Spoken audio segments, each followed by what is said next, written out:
어제는 21일 둘이 하나가 된다 해서 부부의 날이라고 합니다. 가정을 이루는 기본인 부부. 요즘은 참 같이 행복하게 살기도 하지만 언제 그랬냐는 듯이 이혼을 하는 경우도 꽤 있죠.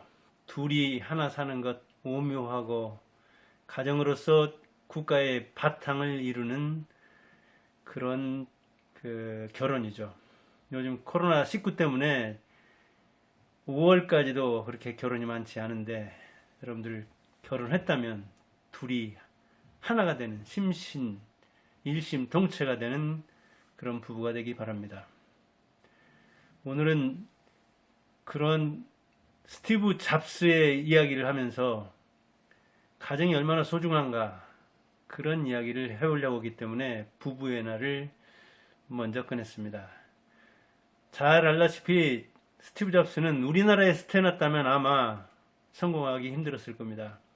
그는 2주 만에 입양됐잖아요. 그 어머니는 대졸자이면서 그 아버지는 친부죠. 시리아 사람이죠. 시리아는 이스라엘 위에 있고 지금 내전이 오랫동안 지금 횡행하는 곳이고, 그리고 이스라엘과도 뭐 아주 견원지간이죠. 수시로 싸웠던 그런, 그러니까 이슬람계죠. 근데 아마 어머니는 가톨릭했는가 봐요.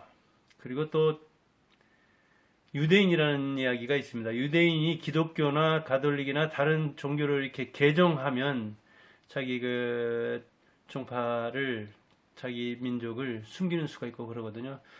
아무튼 결혼을 반대했는가 봅니다. 시리아의 아버지와 이 미국인 어머니. 그러니까 갈라서면서 그 아이를 입양시키게 되죠.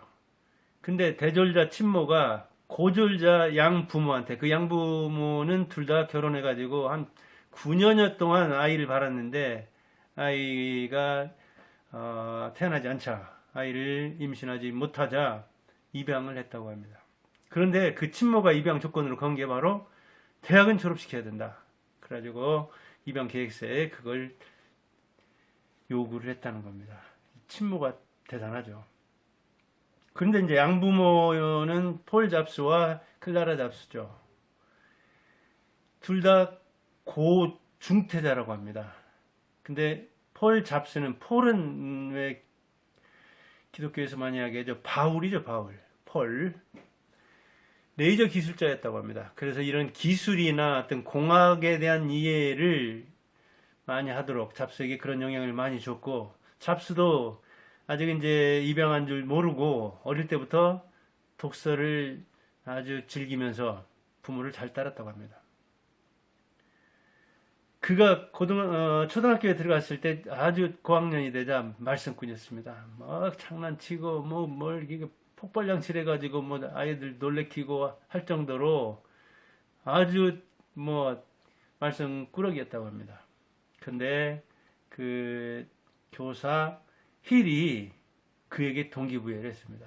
때로는 돈도 주고, 때로는 사탕도 주고, 때로는 얼르고 해서 그 여교사였는데 힐이 속을 차리도록 했습니다.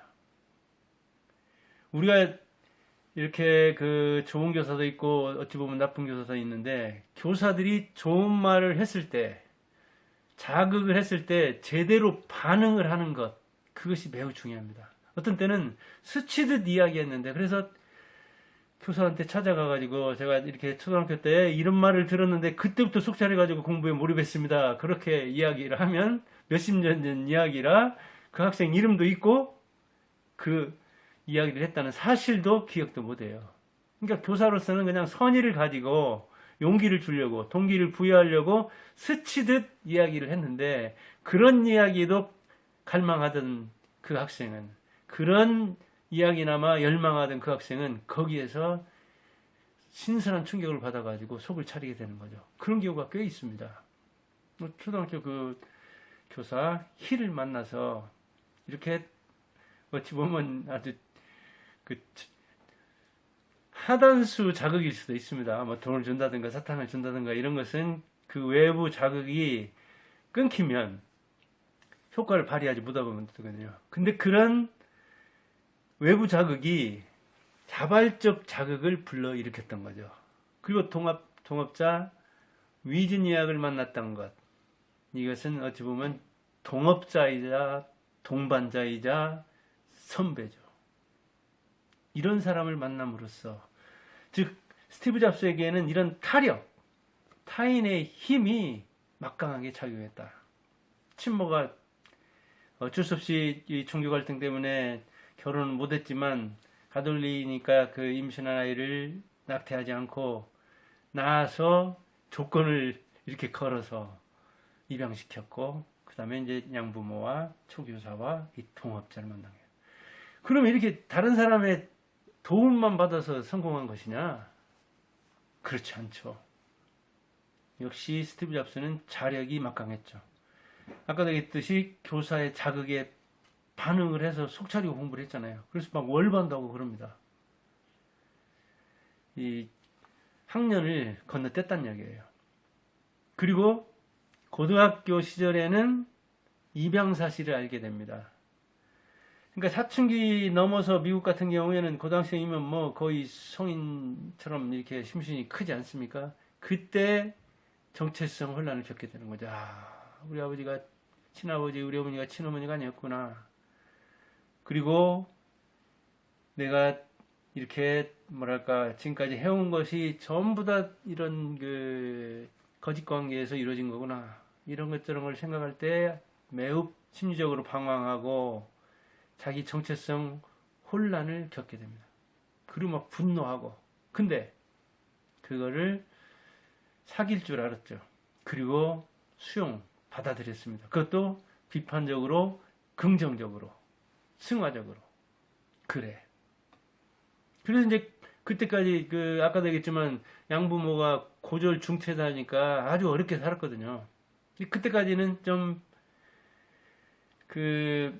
아무리 빨리 철이 든다 하더라도 뭘 알겠어요, 스티브 잡스가. 몰랐죠.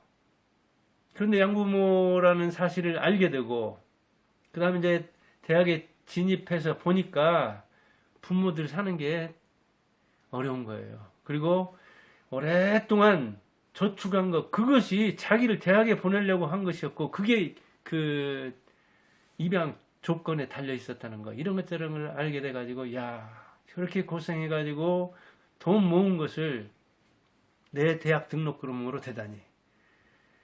그러면 우리 부모 노후는 어떻게 하라고 하면서 자기가 아주 꽤 명문대였죠.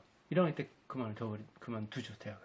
그리고 제가 나가서 뭔가 취업도 하고 창업을 해서 뭔가 일으키겠습니다.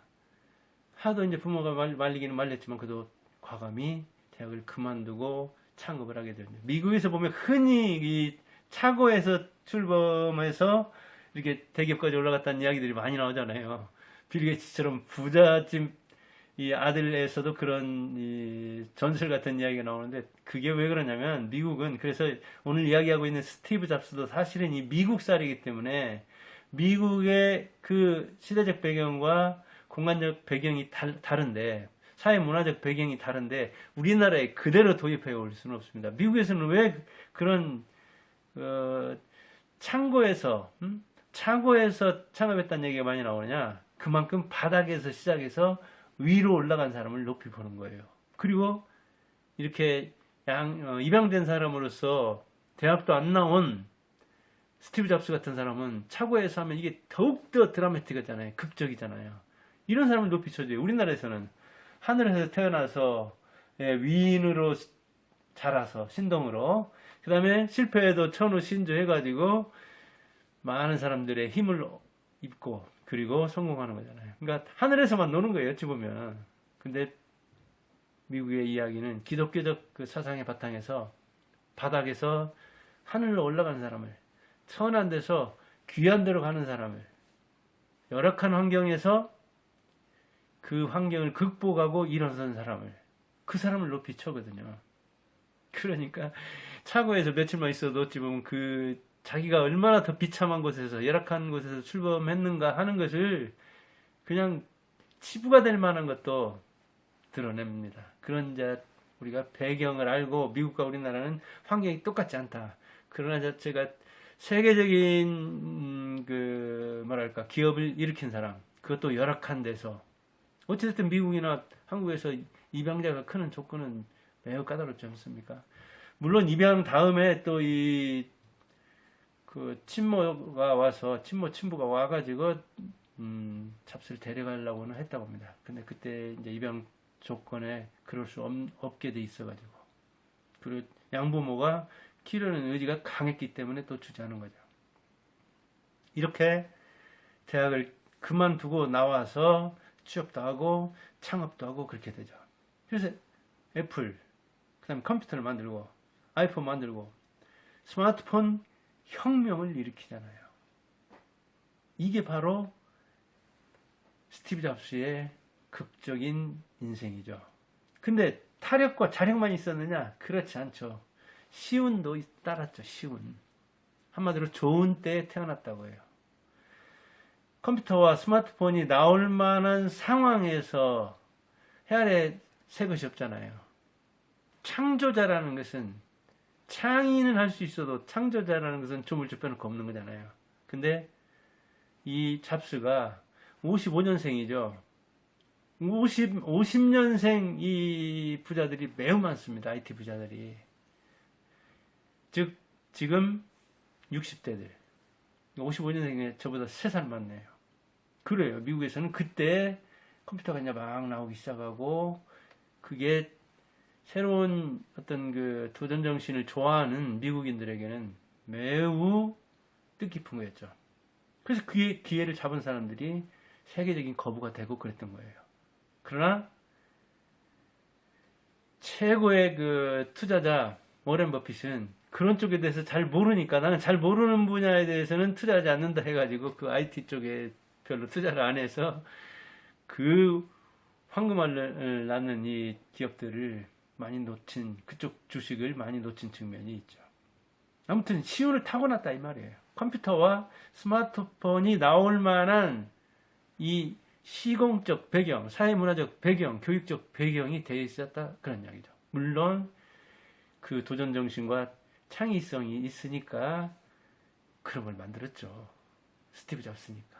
그렇긴 하지만 컴퓨터, 손안의 컴퓨터를 만든 거죠. 그것을 생각해냈고 그걸 만들었다는 것이 대단한 거죠. 그리고 대학 포기를 한 것도 어찌 보면 시운을 잡는, 지금의 1년이라는 것은 조선시대 100년 아닙니까? 그러니까 대학을 안 다니고 한 3년을 벌었다는 것은, 그리고 자기가 대학을 졸업하지 않았다는 것에 대한 그 컴플렉스가 있기도 해요, 미국에서. 그렇긴 하지만 거기에서는 얼마나 더 이렇게 성취했느냐, 그런 걸 중시하거든요. 우리나라는 대학 간판 이런 걸 막 따지고 그러는데 그쪽에서는 그러지 않습니다. 빌 게이츠부터가 이 대학 졸업하지 않았잖아요. 그렇기 때문에 어찌 보면 제대로 기회를 잡고 그 길에 이렇게 빨리 나가서 시장을 선점할 수 있었던 측면도 있죠. 그리고 스티브 잡스는 굉장히 연설 같은 것도 보면 막 이 명상적이고 불교적이고 문학적이고 그런 측면이 있잖아요. 왜? 그런 쪽에 공부를 해서 그러죠. 그리고 이 서자, 글자, 체 같은 거 말합니다. 이런 것에 대한 조회도 또 있었기 때문에 그게 이 아이폰이나 컴퓨터 만들 때 매우 많은 그 일을 했다고 하죠. 그가 남긴 말들이 많죠. 특히 이제 그 스탠퍼드 대학에서 졸업식 연설할 때 2005년 얘기는 Stay hungry, stay foolish. 항상 배고픈 상태에 있어라. 결핍을 의식하고 있어라. 그리고 항상 지적 갈망을 하라. foolish. 좀 나는 아직 부족하다. 어리석다. 그런 상태에 머물러야지. 나는 충분해. 나는 배불러. 나는 역시 천재야. 그런 속에서는 새로운 것이 안 나온다는 이야기죠.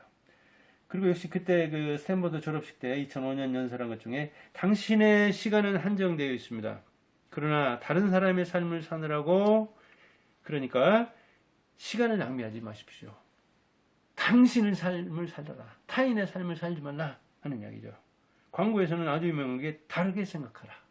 다르게 생각하라. 남과 다르게 생각하고 행동하라는 얘기죠. 오늘이 인생 마지막 날이라면 지금 하려고 하는 일을 하겠는가? 그래요. 중요한 일을 하라는 이야기예요. 일생일대 절체절명의 일을 하라. 만약 내일 죽는다면 오늘 하고 있는 일을 내가 할 것인가? 날마다 그렇게 따지면서 일하라. 아주 어찌 보면 절박하게 살았죠. 그래서 56세를 누리고 갔는지도 모르죠. 오늘 이야기한 스티브 잡스 이야기를 한국에 그대로 적용할 수는 없습니다. 그러나 세계적인 이 스타가 된 스티브 잡스가 어떻게 성공했는가 하는 것을 자력과 타력과 시운이라는 측면에서 봤습니다. 오늘 이게 종이로 된 필통 같은 이렇게 사각을 잡았네요. 옛날 우물 위 처리하듯이 이런 필통입니다. 똑같은 국가권 문양인가요? 똑같은 문양을 사방에 있고 이렇게 밑에는 다리를 만들었네요. 다리. 그래요. 여러분도 여러분이 남다른 인생을 향유해서 스티브 잡스처럼 멋진 사람이 되기 바랍니다. 감사합니다.